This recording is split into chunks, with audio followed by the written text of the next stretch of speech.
Good afternoon, everyone.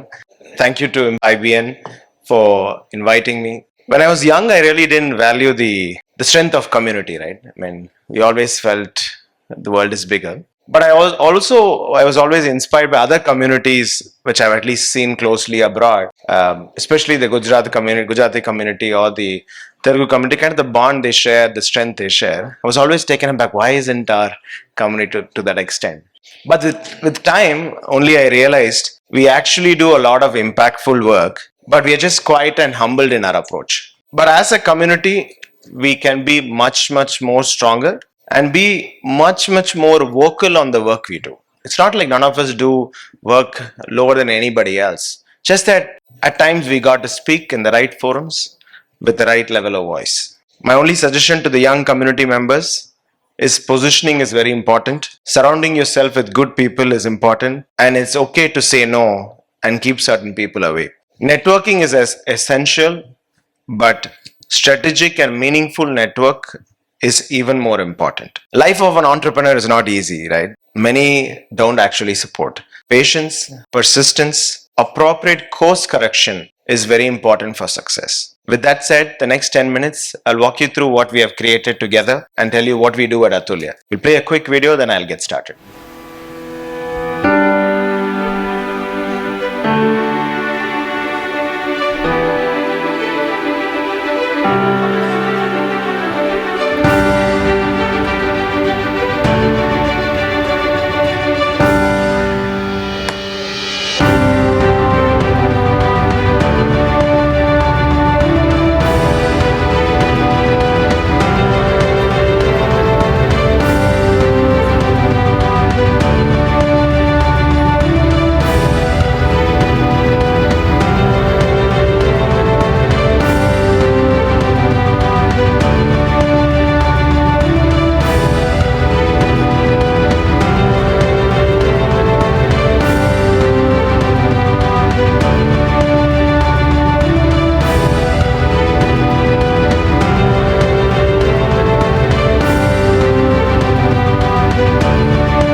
What you witness is not a staged advertisement video, right? These are real people who stay with us. These are real staff who work for us. And this is the true brand representation of who we are.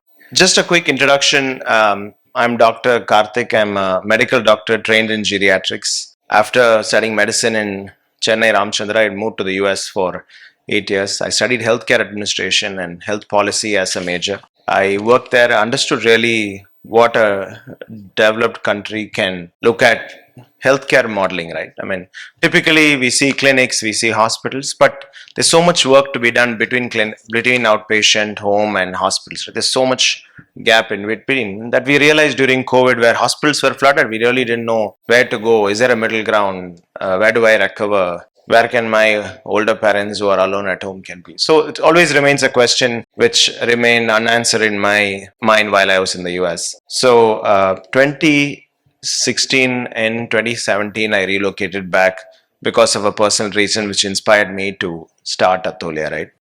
People often ask, why did you start this, right? It's not the most glamorous thing to do, right? I mean, living in the US, studied there, after all those learnings, why does it you want to go and start an old age home, right? It is not the most glamorous thing. People who want to do tech, people if not want to do hospitals, But why this? So then I realized really, um, sometimes when it comes to entrepreneurship, you should be able to connect to it at a very personal level, because there will be ups and highs and lows, and that's when you really reflect on why you started it. Kind of makes it more meaningful and makes you drive what you do. So that led to who I am today. I am the youngest member of the National Human Rights Commission, advocating for the policy and development of this space. I'm an official resource person for Government of India for the development of this industry as we speak. This is just one of our facilities in Bangalore. Just to go over our vision, the reason I just want to stress the word globally is India, while it remains a destination for medical tourism, soon it will become a destination for retirement too. Retirement is an expensive affair. We kind of underestimate it. There's a big article in the US Times that's come out where say most of the older people in the US will retire bankrupt. That means most of the older people ended up not planning their retirement well. They gave all their savings for their children or didn't plan well. So when the need really came, they actually didn't have resources. Something to think about. Just to go over where we are as a country, right? We often say young India. Actually, not anymore. India is aging. Just look at the trend in the population index. From 63 million older people in 2015 will be 250 million seniors. That's 25% of our population. From an 8% all the way, we have gone up to 25%. And practically, you can also look around and tell number of newborns being born in India. It's actually come down. The birth rate in India after a very significant time is starting to come down. People don't want to have kids. Interestingly, people want to live longer. So you have making money. We all want to spend a lot of money in our personal quality of life. So people want to live longer. So if you look at the 65 to 80 plus population, that is a significant increase. And our country is not prepared to handle this volume of elderly. Just to give you some stats, it's in fine prints at the bottom. Today, India has only 20,000 beds to care for seniors. Just to give you a parallel example, in the US, there are close to 15 lakh beds. In the UK, there are close to 10 lakh beds. Guess what? In China, there are 80 lakh beds. We're significantly ahead of many of these countries in terms of our growth, but we are underprepared. How many seniors today live alone? Think about it, right? Gone are the days where we would know who's around us. Things have changed. So we'll spend a lot more time to talk about what's happening at a societal level with data backing as well. Another important factor to look at is it's just not all older people need support, right? Some of them are independent, that's fine. But if you look at the dependency ratio with chronic conditions, with just not physical health, mental health is taking a big hit today in our country, right? Because of the stress we go through, because of people didn't really take care of themselves. So dependency ratio in older people is at a very high rate as we speak. From an 8%, we are at 25%. We'll spend a lot of time speaking about dementia as well. So just to give you a glimpse, within the aging population, 75% of our senior population have some form of chronic disease, right? Yeah. Which is diabetes, hypertension, stroke. But sometimes we forget chronic diseases are also misses out the whole disabilities when it comes to vision, hearing, forgetfulness, which is some form of dementia. So all that gets underdiagnosed today in our country, right? How often do you want to go to your doctor or a psychiatrist and say, "Hey, doc, please check me. How is my mental health?" Right? There's so much taboo on this, but it is important. Only you go deeper, you will understand on the challenges behind people who have some form of behavioral issues. Increasing life expectancy. That is what I mentioned earlier. Right? People want to live longer. We are getting ourselves checked much earlier. Preventive medicine has taken a significant attention in our country. In 2013, the average life expectancy was 65. We are at 75 today. Other socioeconomic factors, nuclearization. Children don't want to live with parents anymore, right? Parents are living in their own house, same city. Gone are the days, it's America, US. In India itself, same city, the children want their life, which is okay. Which I think it's. I don't think parents have to tie bonds forever, right? And they need a life too. They have to move on, and likewise, parents need to take care of themselves, and we need to find an ecosystem around to support children migrating overseas. Appeal for community living. And again, gone are the days where how often do you see this plush big bungalow where everybody wants to be there, right? Those days have gone. People want to be part of community. People want to interact with one and each other. Socialization has increased. How often do we go to gatherings nowadays compared to earlier days? So we want people. So what is the challenge in front of us as a community when we look at aging? Safety and security. I don't know if you all read the recent article in Hindu and Times where they mentioned about staff ended up killing their own owners, the employers who were there with them for 25 years, and no, it took 3-4 days for somebody to find out that the older couple was not there alive anymore. So if you really reflect back, how many neighbors do we really know, right? Do neighbors come and take time to know who you are? Even more is worse when it's an older couple, right? I mean, everybody's busy. They don't really care who's next door. So gone are the days where community safety was a part of our culture. Today we are all busy in our routine, and we forget about community, but that's a different problem to look at. But at large, safety and security has taken a hit. Gone are the days where you had that one loyal staff who stayed with you for 20 plus years. Not anymore, right? It's very difficult to find help. Loneliness and depression. Often the son and daughter from US or somewhere else would call and check, did you eat, did you sleep? 2 minutes and hung up, right? And he assumes that the parents are okay and they're happy. It's just because they're smiling doesn't mean they're happy, right? Within them, they must be going through a lot of emotions, a lot of loneliness, a lot of depression. There's probably the same, he's not able to go to the bathroom anymore by himself because of knee issues, joint issues, could be many things. Or could be loneliness. He doesn't have anybody to speak with or relate to, speak to. Now we put him in a large house where hardly people come and meet. So loneliness is going to be the next big communicable condition that we are going to see rapidly raising. Senior friendly infrastructure. When we first build the house, we buy these shining tiles, marble, and feels great. But you will realize it once you get older, right? Your strength has taken a hit. Like children, right? Children, why do we make a house child-proof? Likewise, have you made your house age-proof, right? With age, you got to see, is it friendly for my parents and older people to stay in their house? That slippery floor is dangerous. Those levels are difficult. Lack of support ecosystem and trained emergency response. How often does an ambulance come on time? If you're lucky, good. If not, how often do you see the ambulance going where people are blocking, their priorities are important, this priority is not important, 10 other cars going behind? See, again, that's a different problem to address. But that said, there's no emergency lanes. Your ambulance are not going to reach on time. You have to think about doing that golden hour. Will my emergency help come on time? We have come far as a country. Today, yes, there is ambulances around, far better than earlier. But still, is the golden hour really preserved? So that's a question to ask. Lack of attention to nutrition wellness, right? We often think having a cook or buying something online, ordering online is all fine. But is our nutrition looked at from a calorie standpoint, from a fiber gram standpoint, from a protein gram standpoint? Because it takes very important special attention for older people. I mean, as young generation, sometimes a little negligent at certain times. But for even more important is for older people to think about. Availability of seamless access to specialty hospitals, right? How easy or how difficult it is to access today's hospital. There are many hospitals around us, right? But when you enter that hospital, imagine as an older couple, they're going to ask a lot of information. Do you think they will have with them? Most likely not.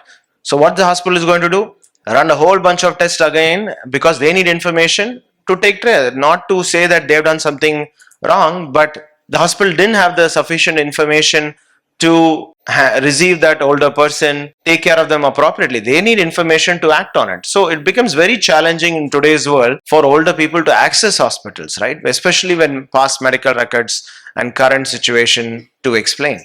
And the last most important point as a community for us to think is the stress on family caregivers, right? Very often this applies to most of us. Think, okay, the wife will take care of my parents, or my brother or sister will take care of my parents. please take a step back and realize they have a life too. If you just take it for granted that your wife or your siblings can take care, one fine day it will turn around you, right? It is going to affect you in many ways. And more than that, they have a life, they have to move on, they have to take care of themselves and their families. Very often we do have a feeling, okay, I have a busier life than them, let them take care, right? It doesn't work that way in long run. In short, the whole ecosystem of how care has been provided for our seniors has to be re-looked at. So what we do, right? So these are problems that we wanted to solve, right? How can we support? Of course, we are not the solution for all the problems in the community, and there's only some portion we are trying to address. So what we do, so we have assisted living facilities where these are mostly independent seniors who need minimal assistance in their day-to-day activities. That is comes under assisted living.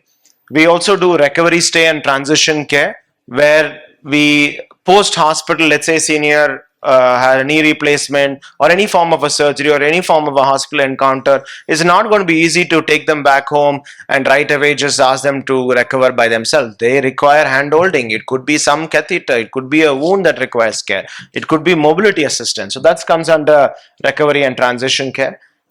Palliative care is for seniors who are identified of some form of a terminal ill condition, right? Today we don't speak about death that often, which is a natural journey that we all will encounter, right? Often death is very sad, but why should it be, right? Why can't somebody decide to have a very peaceful passing? That's because the conversation didn't happen, right? So think about how would the whole journey of death can be handled much more dignified instead of a dark smelling room in the corner of the house. It could be much better. Mind and memory care, dementia care, right? Very often we think, oh no, he's aged, that's why it's okay for him to forget, it's okay for him to wet his bed. No, you probably are missing out on something, right? You probably didn't take time to understand there is a condition that has happened because of neurodegenerative condition, which because all these years he was so active and now we have put him to rest, automatically dementia is going to come in. So something to think about. Did I take time to assess my parents for early diagnosis of dementia, which at least when you go early, you can at least prevent some form of progression of the condition. Home health care. So most of the services are available at home as well. So we do send doctors, nurses, and physiotherapists to home of an elderly. So that's just a journey recap. We started in Chennai. When I first started, not much of confidence, right? New business, will it work, not work? So we took a small apartment with 3 rooms and 4 beds and said, let's try this out and see. First 6 months, nobody came. Struggle, entrepreneur.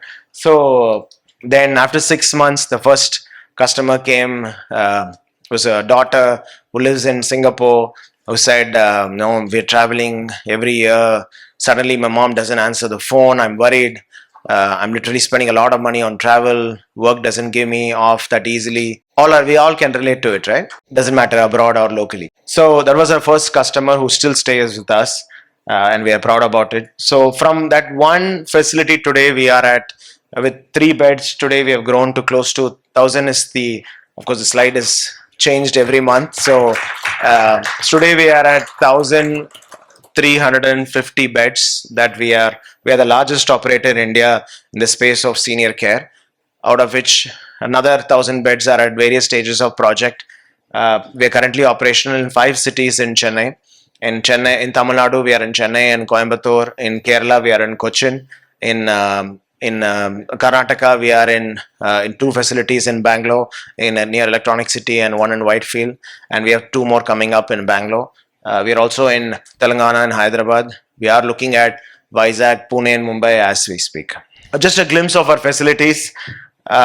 So these are regular apartments, right? We don't want to create something like a hospital that the elders don't want to stay with us. I would say in a very simple terms, we are a hospital and hotel together, right? We are like a service apartment, a luxury service apartment for seniors. We are not a hospital. These are the facilities that we would have, right? So for somebody who needs a dependent bed, these are beds. We're the only one importing this from Belgium because these don't get manufactured here yet.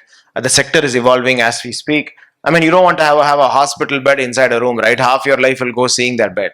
So, and also we have older people also need a different form of a gym. So this is a rehab facility where very specialized for seniors. We have a facility, and all our facilities, right? Today we have 11 operation. All 11 facilities will have these kind of infrastructure, and exactly it will be replica of each. Just a glimpse of life at Athulya, just to give you all an experience. It is not a sad place, right? It is a very happy place. Think about it. It's probably better than all our lives.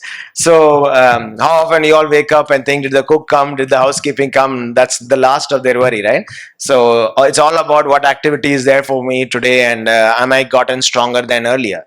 So, these are real clients, real customer moments that we have captured.